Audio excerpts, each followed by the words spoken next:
Dentro de la convivencia familiar, por lo general, siempre pues tenemos las personas que viven porque tienen que vivir y otras porque ya tuvieron que haberse ido y aún continúan viviendo.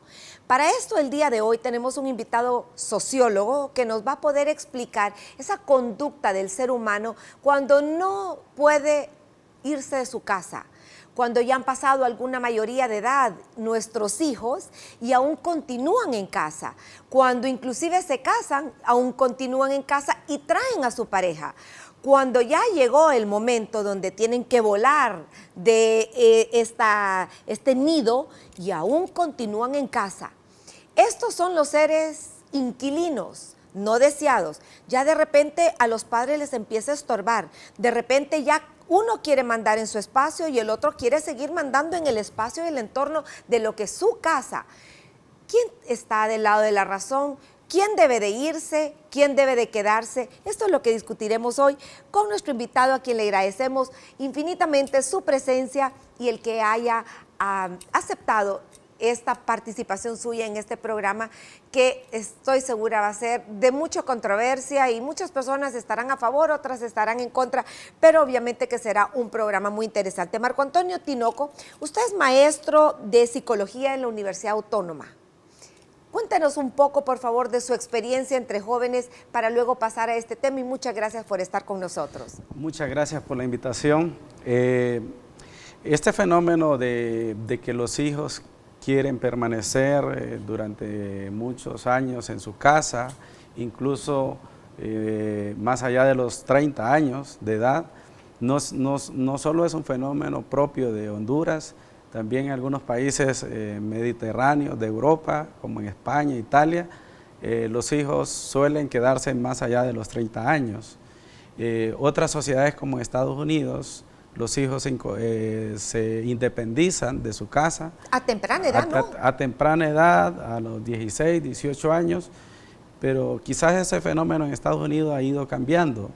Pero el prototipo en Europa son los países mediterráneos. En Honduras se da ese fenómeno y bueno, al ser un fenómeno, como decía usted, es una conducta, significa que son patrones culturales. Y esos patrones culturales responden a unas condiciones materiales de vida. Al no haber ciertas oportunidades, por ejemplo, de vivienda, oportunidades de trabajo, eso hace que los jóvenes prolonguen su estancia en su casa y se queden más tiempo. Y entonces también tiene que ver con cómo ellos se educaron en su autonomía, en su independencia. Sabemos que la educación juega un papel muy importante, tanto la educación no formal que ofrecen los padres de familia, como también todo el sistema educativo, que puede generar patrones de conducta o patrones culturales de independencia y de autonomía, pero no podemos desligarlo de las opciones que puede dar el Estado, ¿no? Hay estados, por ejemplo, en los países socialdemócratas, países nórdicos o países del norte de Europa, donde el Estado protege incluso a los individuos. ¿A que se queden en sus casas después de cierta edad? No, los protegen en la medida que genera oportunidades, más oportunidades de educación y de autonomía, aunque ellos al final le regresen al Estado, digamos, ese como una especie de salario ciudadano, ¿no? O sea que los ayudan más bien a que se independicen para que puedan ser personas productivas para una sociedad. Usted, Marco Antonio, que es muy conocedor de este tema y seguramente maneja estadísticas, ¿cuánto es el promedio de familias en Honduras que suelen tener varias familias dentro de un núcleo familiar? El fenómeno de la familia extensa es más propio en las zonas rurales y en las ciudades, en las zonas periféricas, en los barrios populares. Pero puede usted tener un dato que hay unos 800,000 jóvenes que ni trabajan ni estudian, es decir, tienen muy pocas opciones, ¿no? Y se sienten, digamos, como reconfortados en el seno familiar, en el hogar, y entonces ven el mundo exterior como un mundo hostil y entonces por eso que puede ser una de las razones para permanecer en sus casas, ¿no? Porque es una zona de confort que les ofrece todas las necesidades que un ser humano podría tener. Sí, es un acto de comodidad, y también no podemos olvidar también que la mayor parte de las viviendas son viviendas autoconstruidas, es decir, que el mercado, tanto el mercado como el Estado, generan muy pocos proyectos de vivienda, ¿no? Podría, por ejemplo, decirle que hace 30 años o 40 años era más posible, digamos, que obtener una vivienda porque el Estado tenía algunos proyectos habitacionales, que ahora que el precio de la vivienda ha crecido, ¿no? Y entonces es más difícil obtener una vivienda propia. Marco Antonio, pero ¿no le parece que estamos excesivamente justificando la comodidad y la haraganería de muchos jóvenes que a la edad de 30 años, por ponerles el panorama así como usted lo plantea, no hay viviendas, no hay oportunidades de trabajo, no estudian, entonces hay que mantenerlos en casa? ¿No cree usted que debería de ser al contrario? O sea, yo recuerdo cuando yo era pequeña, a mí mi padre me enseñó a trabajar desde pequeña, a mí me enseñó a vivir en el mundo, me entregó las herramientas con las que yo tenía que defenderme en el mundo, porque vamos a enfrentarnos con un mundo salvaje después de que salimos de nuestras casas, y uno tiene que aprender en el camino a sobrevivir. No le estamos facilitando la vida a nuestros hijos hoy en día, más bien para que sean ociosos, para que sean vagos, para que de repente sean delincuentes y para que no tengan ese deseo o esa hambre de salir adelante, de prosperar, porque pues les tocó a nuestros padres, nos toca a nosotros, les tendrá que tocar a ellos, pero si siguen en esa cueva, en ese nicho y en esa zona de confort, donde estamos excusándolos porque el Estado no da condiciones, porque no hay viviendas, porque no hay trabajos, pero ¿y entonces dónde está el ingenio? ¿Dónde está la creatividad que tiene que utilizar un joven? Para mí, un joven que tiene 30 años y está en su casa viviendo de la comida que le da su mamá, del dinero del fin de semana que le da su papá, de la cama caliente que le ofrece ese hogar, del techo que le cubre en esa casa, para mí ese es un vago. No es una persona sin oportunidades, es un vago, y hay que llamarle a cada cosa por su nombre. Entonces, los padres estamos siendo permisibles, los padres estamos siendo tolerantes. ¿Cuál es la reacción o cuál es esa actitud que tiene que tomar un padre? Y dígaselo usted, Marco Antonio, a los padres que hoy en día tienen un problema como eso. Dígale usted a los padres que hoy tienen un inquilino no deseado. Si tienen que callar, si tienen que conformarse, si tienen que tirarlos a la calle. ¿Qué es lo que tiene que hacer un padre cuando tiene un hijo que ha arribado a los 30 años y que debería estar más bien pagando una pensión o pagando una renta en su casa? Si vamos a casos específicos donde hay familias que tienen un hijo mayor de 30 años y permanece en la casa, tiene que ver con la forma como han sido educados.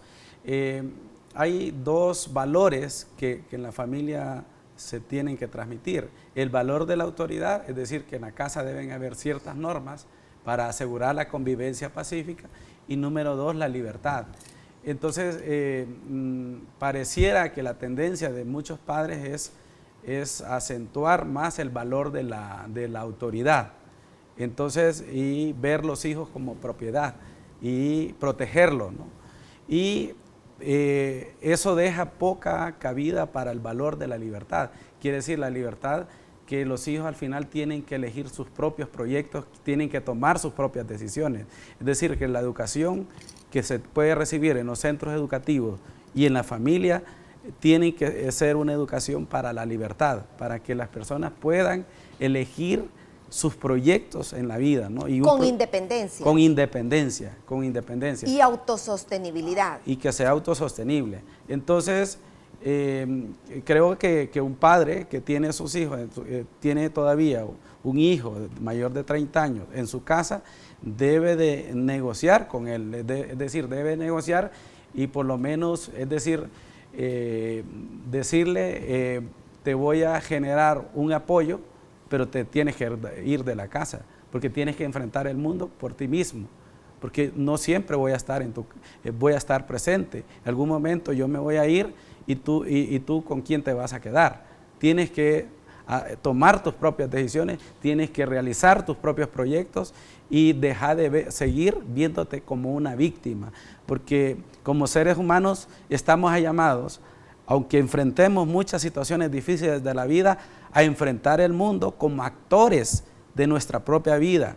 Es decir, que nosotros como individuos estamos llamados a realizar nuestros propios proyectos y a trabajar también en un proyecto colectivo de vida. O sea que lo que tú me estás diciendo en este momento es que tiene que haber una autoridad en casa que tome la decisión de qué es lo que va a pasar con el futuro de este hijo que hoy no arranca, no agarra envión, no está decidiendo por sí mismo, no está viendo el camino que debe de tomar. Entonces tenemos como padres que servirles de guía, pero no ser padres permisibles, no ser padres tolerantes, no ser padres sobreprotectores, porque tenemos mucho en esta cultura hondureña. Las madres nos volvemos machistas, porque si es varón, ahí hay hasta que hacerle la cama y no hay que dejarlo ni siquiera cocinar. Nosotros las mujeres, dígame usted si esto es mentira. Marco Antonio, las mujeres en este país somos las grandes formadoras del machismo.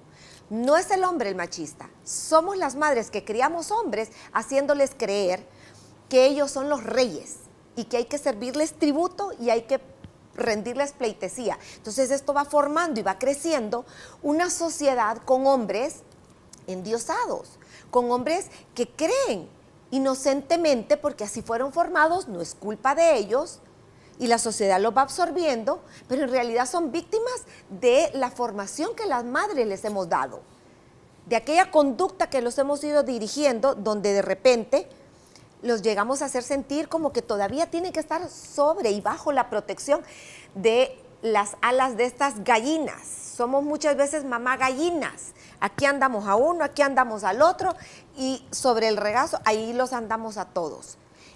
¿Quién es que tiene que tomar la decisión de irse de la casa? ¿El joven? ¿O quién tiene que tomar la decisión de motivar al joven a que se vaya de la casa? El padre. El padre y la madre tienen que hacer esa labor de motivar, de promover que se vaya, ¿no? Porque el joven va a ser difícil si se siente en un estado de confort tomar esa decisión. Y uno de los problemas, y en muchos ámbitos de la vida social ocurre, que hay problemas de comunicación. ¿Cómo comunicarse? ¿Cómo dialogar? Porque la mayor parte del tiempo los padres no permanecen con sus hijos. Incluso pueden estar en la misma casa, pero están más pendientes de otras actividades que de poder dialogar con sus hijos. Y también en una familia debe haber delegación de responsabilidades. Es decir, que cada miembro de la familia tiene que cumplir una función. Me parece un buen punto. Vamos a ir a un corte en este momento y podemos regresar a analizar si es que este hijo se queda en casa, ¿cuáles serían algunas responsabilidades que debería tener para con su casa? ¿Debería pagar renta? ¿Debería aportar alguna porción económica dentro de su hogar? ¿Comprar la comida? ¿Hacer quehaceres en su casa? O simplemente ser un huésped. Ya regresamos, no nos cambien, que este tema le interesa a usted ahí en casa.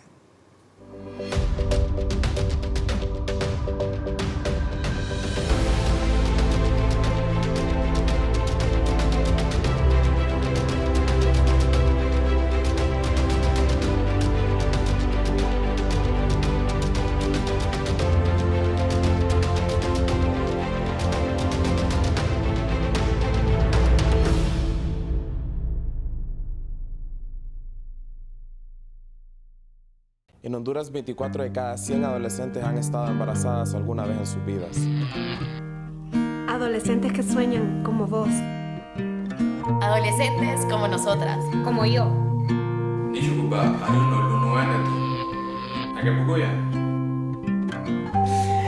Sin importar lo que quieras hacer en tu vida, ser padre o madre a temprana edad seguramente no forma parte de tus planes. Porque Me Quiero cuido.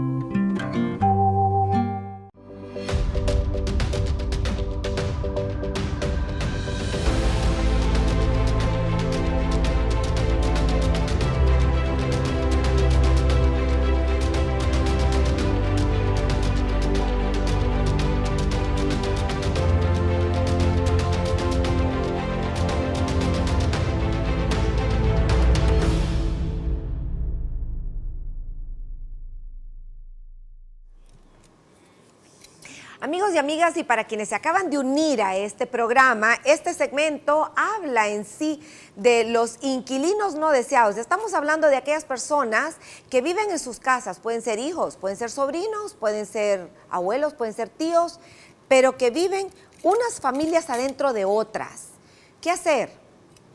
Los padres tienen que motivar a sus hijos a que busquen su independencia y se vayan a buscar sus propias casas, sus propios hogares, o los hijos tienen que tomar la decisión de salirse de sus casas y buscar esa vida que les espera solos, porque los padres al final solo están prestados por un rato, porque al final la vida la vivimos nosotros propiamente, como nosotros queramos construirla. Y para esto tenemos a Marco Antonio Tinoco, quien es maestro de sociología en la universidad y nos amplía un poco sobre el tema. Pero hablábamos de las opciones que podemos darles a aquellas personas que viven en sus casas dentro de otra familia.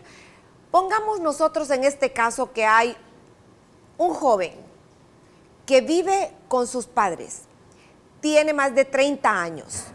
¿Qué le correspondería a este joven? Tal vez pagar renta, aportar a la manutención de la casa, comprar comida, si es que desea continuar viviendo dentro de la casa de sus padres. ¿Qué podría sugerirle usted a un joven como este? La familia es un lugar y es una institución no solo que transmite afectos, es una unidad económica, y como unidad económica en la sociedad es poco valorada, sobre todo porque no se enseña a ser padre. Vea que cada uno es padre por pura inercia.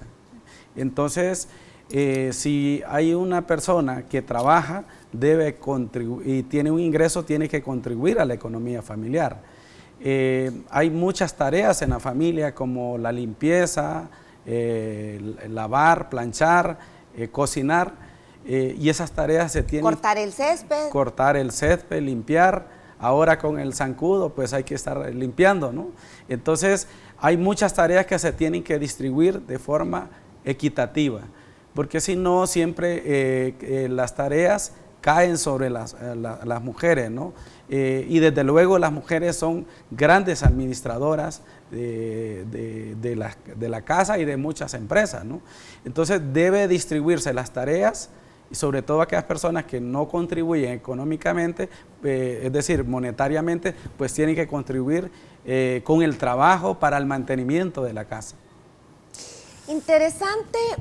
Y en aquel caso, Marco Antonio, aquellos jóvenes que contraen algún compromiso con alguna pareja y las traen al hogar de sus padres.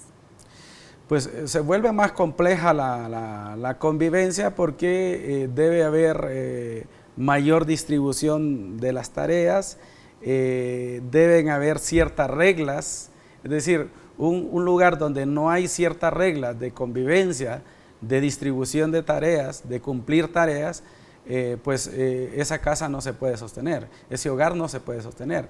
Entonces, eso ayuda a que cada miembro de la familia se vaya educando en la responsabilidad. Pero no es un poco complejo, por ejemplo, yo soy mamá, usted es mi hijo, usted me dice, mamá, me voy a casar, pero no tengo dónde llevar a mi esposa porque no gano lo suficiente, pero me quiero casar. Entonces yo, madre permisible, hijo, tráigala para casa, que esta es su casa. Pero en un hogar solo puede haber una familia porque solo puede haber una cabeza. En un hogar no puede meter dos mujeres queriendo ser cabeza. En un hogar no puede meter dos padres queriendo ser cabeza. no hay un conflicto ahí, no puede ocasionar una ruptura de una armonía familiar y de repente lo que fue una familia se convierte en perros y gatos y se convierte en un infierno y una agonía. ¿Sucede esto en nuestros hogares? Sucede y podría ser una opción temporal, pero no puede ser, como dice usted, una opción permanente porque pueden haber conflictos, ¿no? Conflicto porque cada pareja necesita un espacio de privacidad, un espacio de intimidad. Por eso dicen ese dicho, casado, casa quiere. Casado, casa quiere. Entonces, cada pareja necesita tener su espacio, ¿no? Y si ha tomado esa decisión de formar una familia, pues tiene que buscar cómo resolver para tener una cierta autonomía y que cada familia haga su propia vida con independencia y evitar problemas innecesarios, ¿no? ¿Podríamos darle algunas recomendaciones a aquellas madres o aquellos padres que aún no toman la decisión de cómo decirle a sus hijos, hijo, llegó el momento que dejes el nido? Llegó el momento que busques tu propio espacio, que busques tu propia independencia y te vamos a apoyar. ¿Con qué podrían apoyar los padres en este caso? Estamos hablando de los 30 para arriba. Bueno, los padres podrían apoyar en un primer momento si aquella persona necesita alquilar una casa, ¿no? Pueden darle una parte o de alguna manera sirviendo de aval por si va a comprar una nueva casa. Está la opción de aval solidario, y esa es una opción, ¿no? Para algunos proyectos que se promueve desde los mismos institutos de previsión estatales, se aceptan los avales solidarios. Ser aval de un banco, para un préstamo en un banco, esa es forma de ayudar a la otra persona, ¿no? Y de alguna manera seguir dialogando, y siempre hay formas de decir las cosas sin que la otra persona sienta que la están echando, ¿no? Siempre hay formas de que se sienta que no se está imponiendo, de que se le está despreciando. O rechazando, o ya no te quiero, ya me estorbas y ahora te saco. O sea, con mucho amor, con mucho tacto y de repente con una explicación lógica y con un razonamiento donde pueda haber un entendimiento, lo que usted decía, una comunicación. Ahora vámonos al revés. Es el hijo quien quiere irse y le dice a la madre o le dice al padre, padres, he decidido dejar mi nido, he decidido buscar mi independencia y he decidido volar. Viene la madre y empieza a llorar, ya no me querés, me estás dejando, porque existe ese lado. El padre, todo te lo he dado y ahora mira cómo nos pagás, te vas y nos dejás. Se dan esos casos. ¿Cuál debería de ser la reacción o la respuesta de un padre o una madre cuando ya su hijo quiere volar de ese nido? Desde luego que la respuesta debe ser apoyar esa decisión, porque de tal manera, si no lo hace, ese hijo se puede revertir la situación. Después ese hijo no se va a querer ir, porque se va a sentir que está ahí protegido y va a generar inseguridad, porque las personas también tienen inseguridades al tomar una decisión. Entonces debe apoyarla, porque a la larga pues le está haciendo un bien a esa persona, porque esa persona tiene que en el futuro ser independiente, tiene que tener autonomía, tiene que tomar sus propias decisiones, le está ayudando a ser una persona responsable. Entonces, esa debe ser la actitud de los padres. Por eso es que es importante que entendamos la base de una educación, de una educación y una formación en valores, de una educación académica donde es la primera herramienta que para mí sería la que sustente la independencia de cualquier ser humano. Si un ser humano cuenta con un título universitario, con una carrera universitaria, obviamente se siente más seguro de sí mismo para poder emprender ese vuelo que tarde o temprano tendrá que hacer. Claro, si no cuenta con estudios o no cuenta con el conocimiento académico, va a querer estar ahí protegido porque va a sentir que ese mundo allá afuera se lo va a comer porque no tiene las herramientas de cómo sostenerse por sí mismo. Entonces, por eso es que es importante que los padres les apoyemos a los hijos en darles esa educación. ¿Es la educación primordial para la independencia de un hijo? Desde luego, una educación que enseña la libertad, una educación que ayuda a volar, porque al final tenemos que volar, tenemos que imaginarnos nuestra vida en el futuro y también de eso también depende el país, de la suma de esas personas que van imaginando su futuro y que su vida no va a ser estática, que se van porque quieren volar y porque quieren un mundo mejor y porque quieren la felicidad. Entonces yo creo que la educación nos ayuda a eso, ¿no? A ser libres y nos ayuda también a desarrollar nuestras potencialidades para poder enfrentar ese mundo con mayores recursos y no sentirnos que no podemos resolver los problemas. Me parece fabuloso. Tendremos que ir ahora a un corte y al regresar me gustaría continuar ampliando sobre culturalmente cómo es una diferencia entre otros países. Hay 3 culturas diferentes. La cultura de Estados Unidos, de Norteamérica, la cultura europea y la cultura latinoamericana, que ha influido un montón en la cultura de Estados Unidos, porque hay mucho latino en Estados Unidos. Entonces ahí cómo se mezclan y cómo es que allá también ha incidido y ha llevado esa cultura que los hijos siguen viviendo con los padres. No nos cambien, ya regresamos.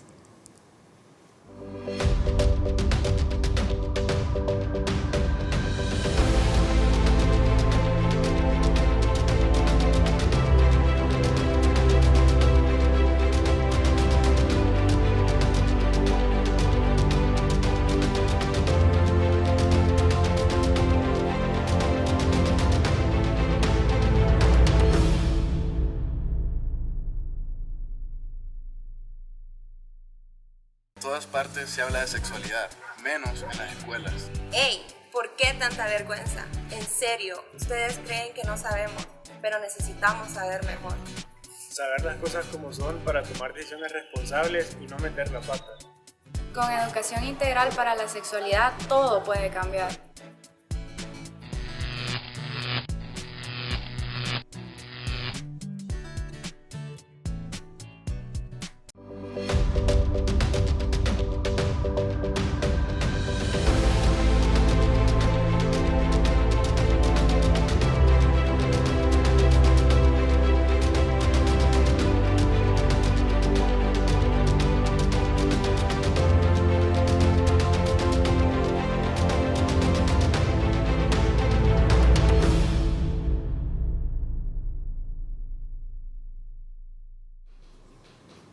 Bueno, amigos y amigas, estamos llegando al final de este segmento, pero queremos enfatizar en algunas recomendaciones y sin antes dejar de hacer esa relación cultural entre cómo reaccionan las familias de Europa, cómo reaccionan las familias de Estados Unidos, cómo reaccionan las familias latinoamericanas ante el hecho que los hijos eventualmente tendrán que volar del nido. ¿Cómo es esa contradictoria relación entre tantas culturas que al final son una toma de decisiones? Desde luego, América Latina es una mezcla de la cultura anglosajona de Estados Unidos, donde lo importante es la libertad individual, y la cultura más familiarista, tradicional, que es los países mediterráneos como España. Por ejemplo, en España los hijos llevan a sus novias, incluso se quedan a dormir en casa de sus padres, ¿no? Entonces hay un sentido la familia tiene un papel muy fuerte en los hijos, ¿no? Entonces, pero podríamos decir que nosotros en América Latina y en Honduras en particular somos mezcla de diferentes culturas, de la cultura anglosajona, Estados Unidos, del norte de América, y esa cultura que de alguna manera hemos heredado de Europa, ¿no? Principalmente de los españoles. También está la influencia de la religión, del catolicismo. Entonces, todo ese conjunto de valores al final nos condiciona. Ahora estamos expuestos no solo a esas culturas, sino a las culturas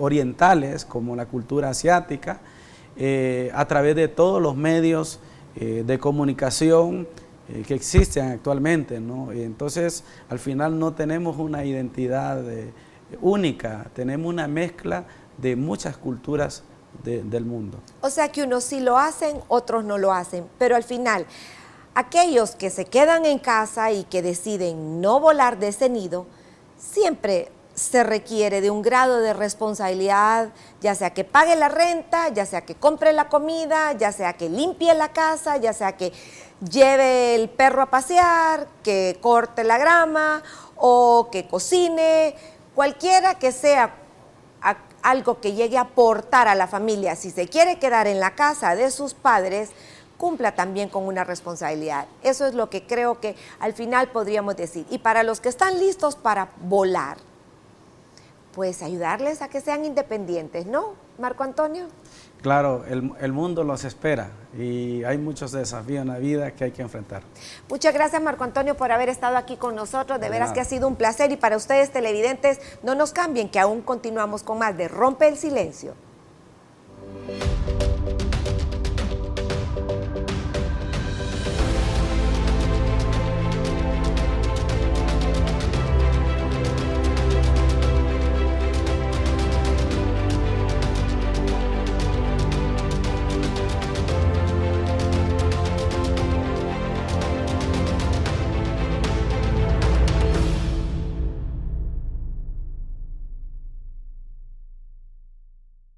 En Honduras, 24 de cada 100 adolescentes han estado embarazadas alguna vez en sus vidas.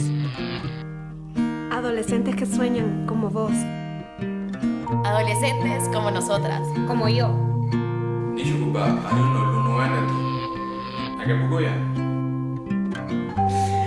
Sin importar lo que quieras hacer en tu vida, ser padre o madre a temprana edad seguramente no forma parte de tus planes. Porque Me cuido. Porque me quiero, me cuido.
Así como en las grandes ciudades, en la capital hondureña se está fomentando el modernismo para descongestionar el tráfico vehicular en Tegucigalpa y Comayagüela, donde año con año aumenta el número de vehículos.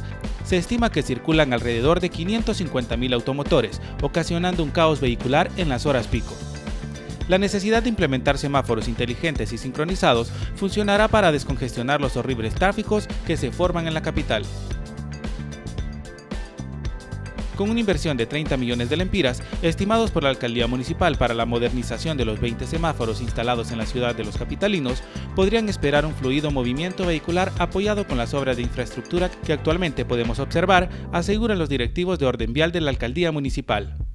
La Dirección Nacional de Tránsito, junto a sus agentes, quienes tratan de descongestionar el tráfico vehicular, están comprometidos a ofrecer un mejor servicio a la población, que día con día tienen que soportar las grandes filas para llegar a su destino.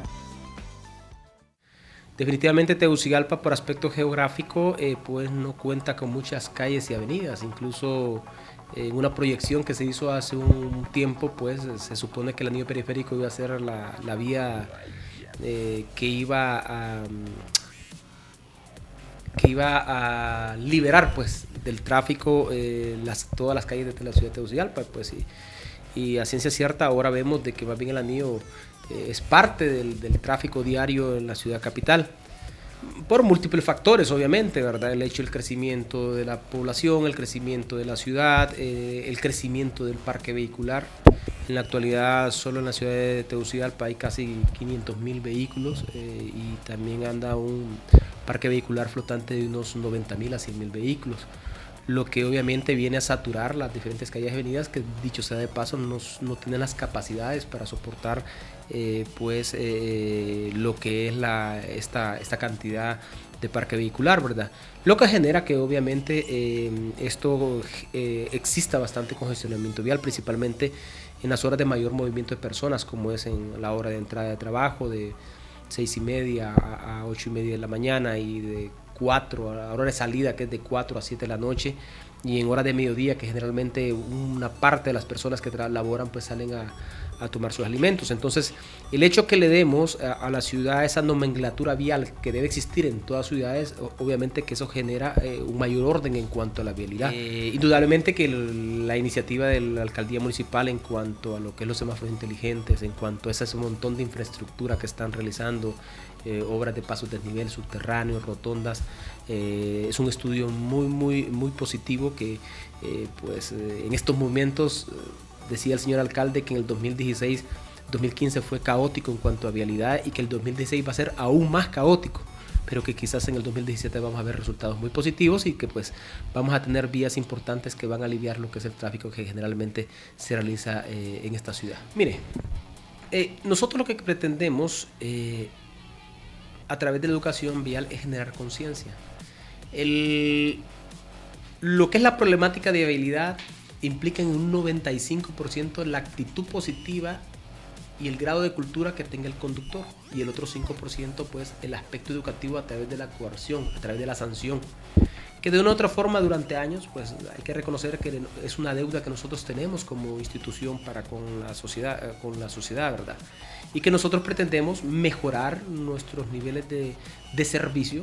Obviamente que el policía que esté generando un servicio en la calle sea una persona con mucho profesionalismo y que obviamente ayude a descongestionar a las personas que actúan correctamente y que sancione a las personas que actúan, incumplen lo que es la normativa vial.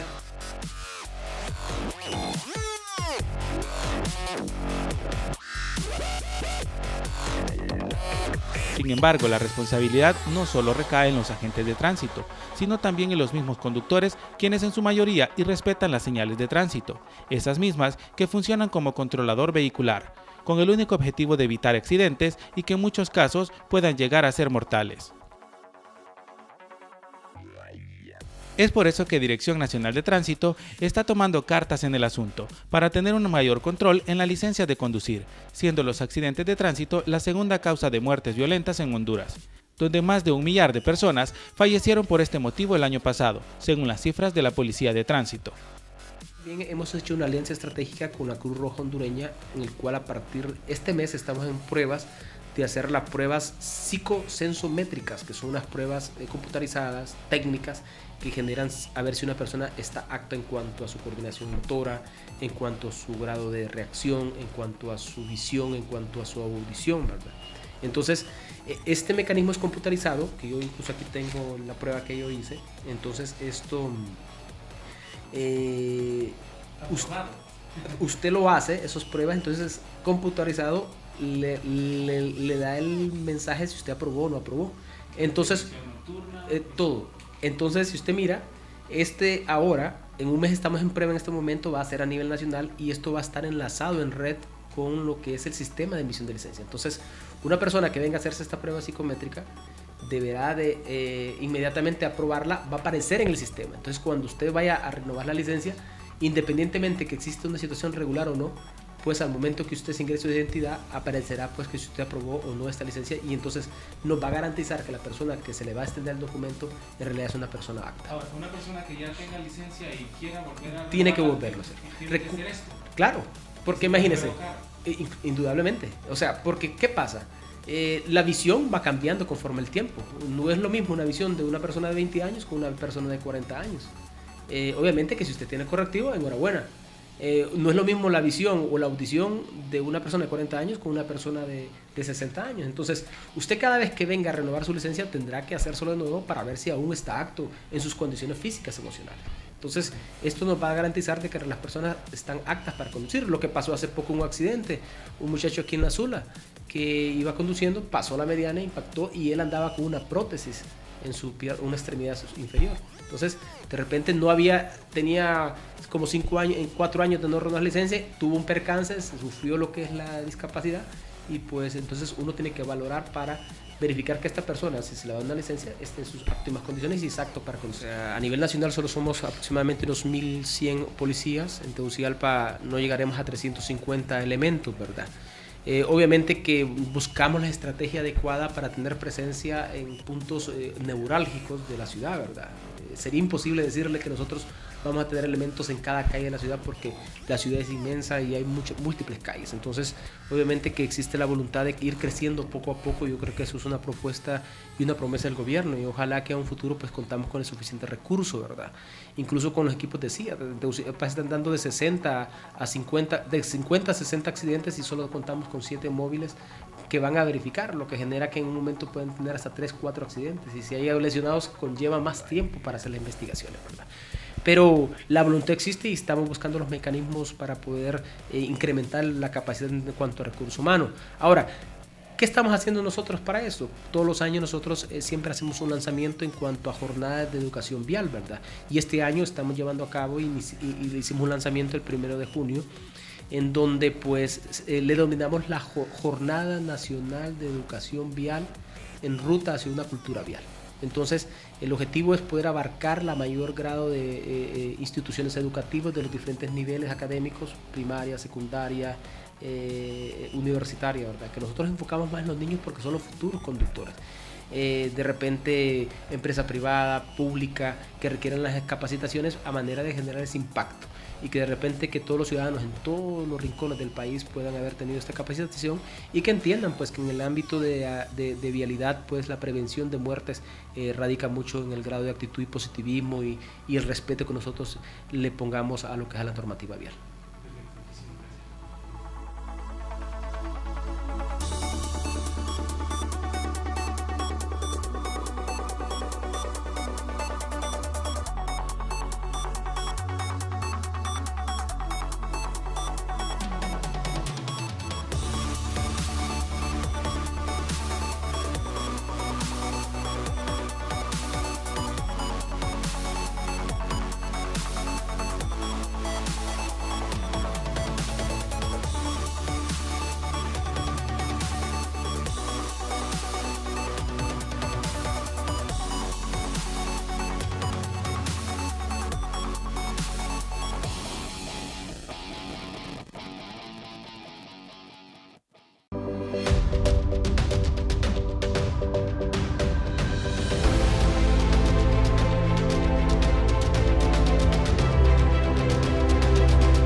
Tiene que agradecerles a ustedes, porque ustedes están haciendo un sacrificio para entregarle niños y niñas que hoy serán niños, pero mañana serán adultos productivos que entregarán todos sus conocimientos. ¿Qué niños en este grupo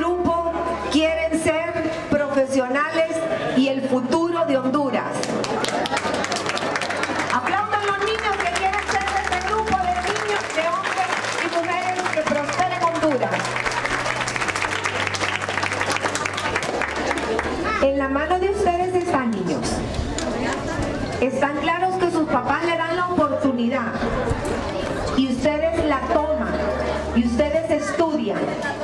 ¿Quiénes quieren seguir estudiando? ¿Quién quiere ser presidente de la República?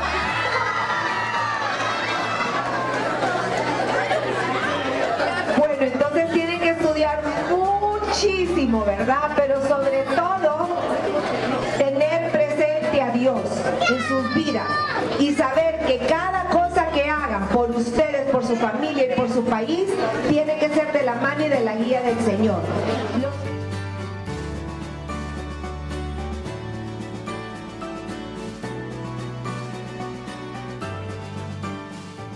Muy alegre. Uy, sí, de gran ayuda para el pueblo que es pobre. Le damos muchas gracias a Marcia Villeda por esta gran obra que ha hecho para los niños. Los míos son 6.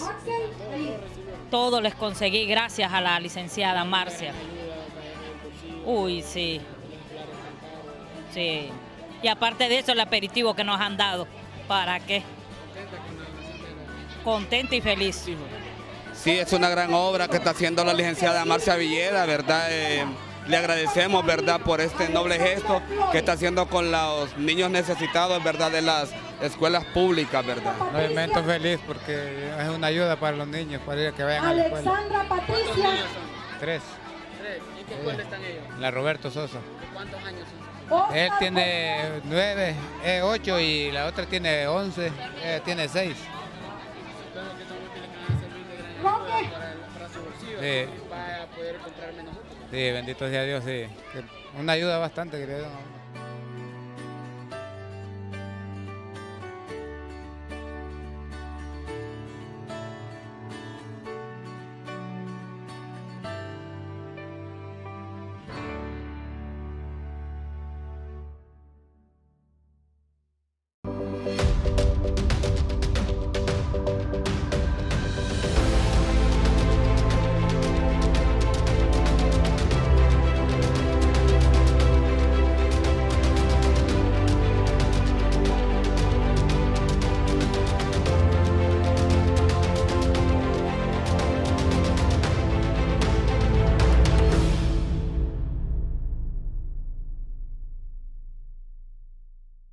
En todas partes se habla de sexualidad, menos en las escuelas. ¡Ey! ¿Por qué tanta vergüenza? En serio, ustedes creen que no sabemos, pero necesitamos saber mejor.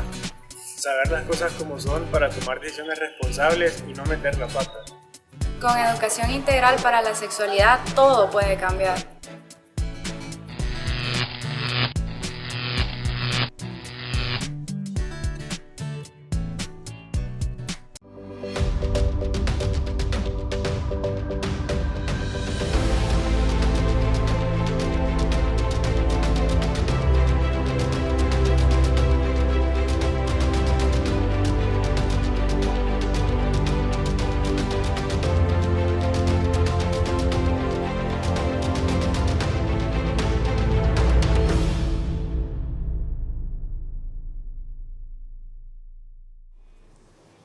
Bueno, amigos y amigas, esperamos que haya sido de mucho agrado este programa porque hemos llegado al final de él. Pero no queremos despedirnos sin antes recordarles que nos pueden seguir en nuestras redes durante toda esta semana hasta nuestro próximo encuentro. Marcia Facusé, Rompe el Silencio, en Facebook nos encontrará. En Twitter, @ResHonduras y en nuestra página web www.rompelsilenciohn.com. Así que hasta la próxima y que Dios les bendiga.